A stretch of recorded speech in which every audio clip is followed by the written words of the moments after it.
Você já perdeu um ente querido?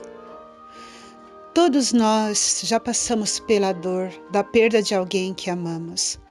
Mas o que acontece depois da morte? Muitos acreditam que a alma vai para o céu. Outros dizem que ela reencarna. Outros ainda dizem que vão para o purgatório. Quantas mensagens, quantas opiniões diferentes. Mas o que é realmente verdade? O que a Bíblia fala realmente deste assunto? Olá, tudo bem? Seja muito bem-vindo ao nosso programa Vigiai. Aqui nós vamos responder a esse tema polêmico que muitas vezes difere de pensamentos, de doutrinas de religião. Não saia daí, você não vai se arrepender. Aqui no programa nós vamos esclarecer as suas dúvidas conforme o que diz a palavra de Deus. E por falar no programa Vigiai, vamos vigiar em oração agora?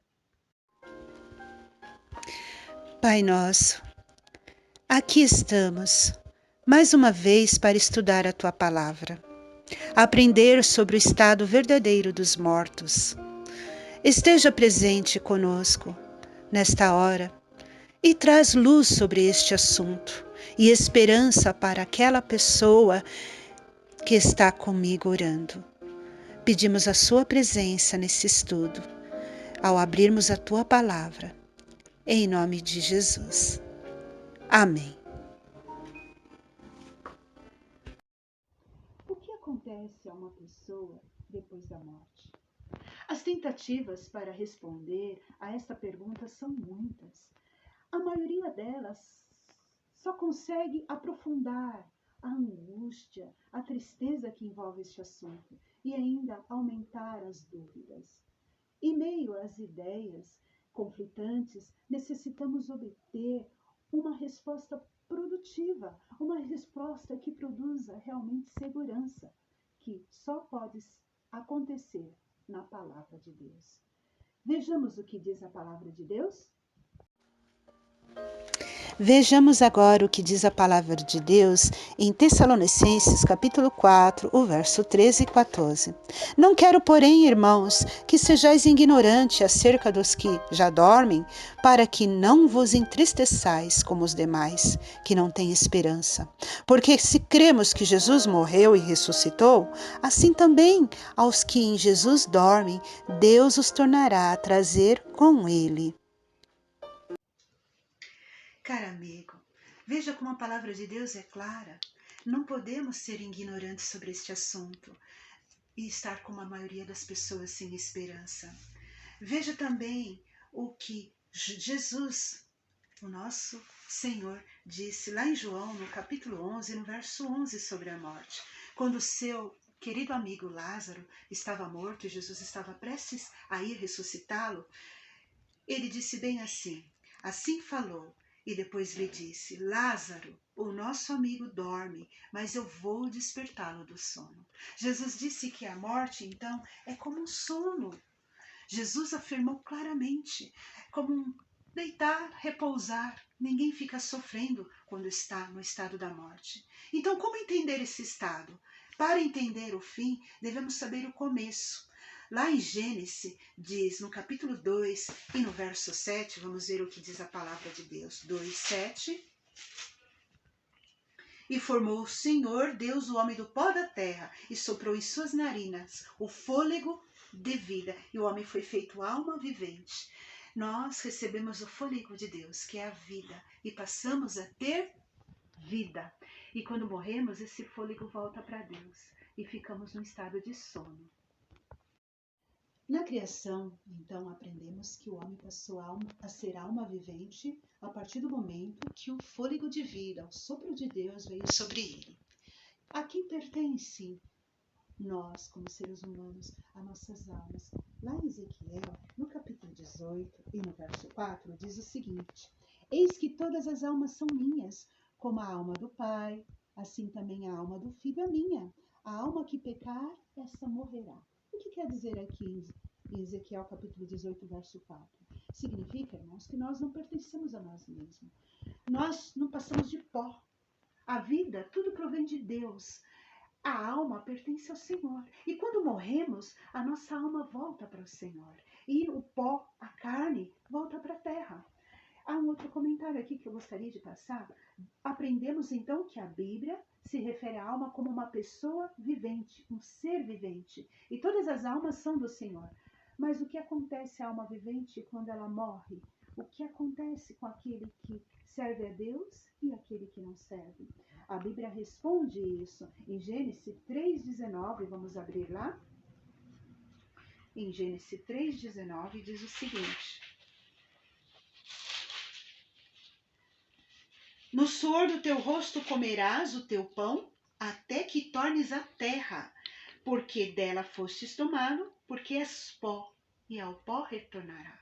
Não existe nada que diz aqui que você vai direto para o céu ou para o inferno. Diz que você retorna ao pó. Aqui no livro de Jó, no capítulo 7, no verso 9 e 10, diz o seguinte: assim como a nuvem se desfaz e passa, assim aquele que desce à sepultura nunca tornará a subir. Por isso, diz o seguinte, o verso 10, nunca mais tornará a sua casa, nem o seu lugar jamais o conhecerá. Irmãos, há pessoas que relatam que viram os seus entes queridos, que visitaram eles, que receberam a presença dos seus queridos que foram mortos. E o que diz a palavra de Deus claramente aqui? No capítulo 7, no verso 9 e 10, que a pessoa não volta, ela está descansando. Mas agora você pode me perguntar, então quem é que eu ouvi falar comigo, que tinha a voz da pessoa que eu reconheci que faleceu? A palavra de Deus, lá em 2 Coríntios, responde a esta pergunta. Vou abrir agora em 2 Coríntios. Aqui vemos em 2 Coríntios, capítulo 11, o verso 13, que diz sobre isso: porque tais falsos apóstolos são obreiros fraudulentos, transfigurando-se em apóstolo de Cristo. E não é de admirar, porque o próprio Satanás se transfigura em anjo de luz. Não é muito, pois, que os seus ministros se transfigurem em ministros da justiça, o fim dos quais será conforme as suas obras. Aqui está dizendo que são anjos maus, ministros de Satanás, que iludem, que se transfiguram para iludir as pessoas. Em 1 Timóteo, no capítulo 6 e no verso 16, diz o seguinte também: aquele que tem, ele só, a imortalidade e habita na luz inacessível, a que nenhum dos homens viu e nem pode ver, ao qual seja a honra e poder sempre eterno. Amém. Somente Deus, está dizendo esse verso, tem o poder da imortalidade. Nenhum de nós temos, irmãos. Não se ilude, porque só depois da volta de Jesus é que nós iremos ressuscitar e teremos a imortalidade. Não existe nenhum espírito vagando imortal. Não, somente ao nosso Deus, como diz nesse verso. Em Romanos, capítulo 5, verso 12, diz: portanto, como por um homem entrou o pecado no mundo, e pelo pecado a morte, assim também a morte passou a todos os homens, por isso que todos pecaram. O que quer dizer esse verso? Quer dizer que por causa da maldição do pecado, a morte se passou para todos nós. A maldição que começou lá no Éden, do pecado de Adão e Eva. Todos nós temos que morrer, mas não será assim para sempre. Em Romanos 6, 23, veja o que diz lá. Porque o salário do pecado é a morte, mas o dom gratuito de Deus é a vida eterna por Cristo Jesus, nosso Senhor. Amém? Por meio de Jesus, um dia teremos a vida eterna. Que Deus seja louvado, né? Irmãos, agora que compreendemos o verdadeiro estado dos mortos, não podemos deixar de encerrar desta forma, sem esperança, sem ter uma esperança de que é tudo assim, acaba desta forma, não. Jesus veio e venceu a morte. Jesus nos dá uma nova oportunidade. Onde Adão caiu, Jesus venceu.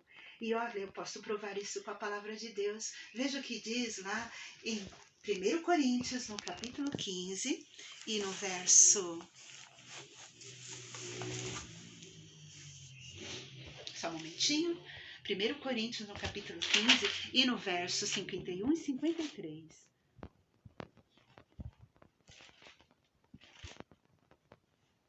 Eis aqui que vos digo um mistério.